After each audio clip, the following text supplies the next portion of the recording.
I sat back on my heels for a moment. The leaves were still damp in my hands. The air felt colder now that I knew how small they were.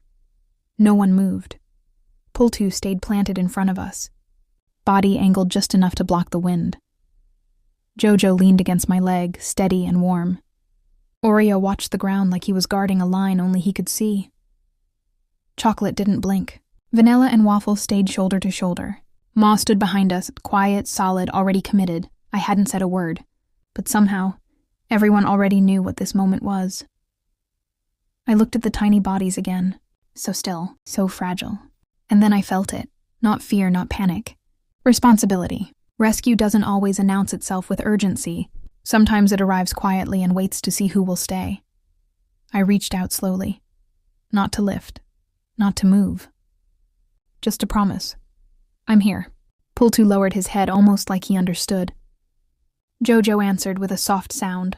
Not loud, just present. That's when the smallest one shifted. A breath, a twitch. Enough. I didn't ask myself if we could do this. I asked how. How to keep them warm. How to keep them safe. How to do this without rushing, without hurting, without fear.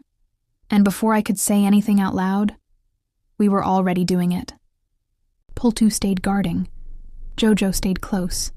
The others stayed exactly where they were. No debate. No hesitation. That was the decision. Not spoken, not dramatic, but final. Whatever came next. Long nights, quiet feeding, waiting and worrying. We weren't walking away. Because rescue isn't a single act. It's the moment you decide someone else's life matters enough to change yours.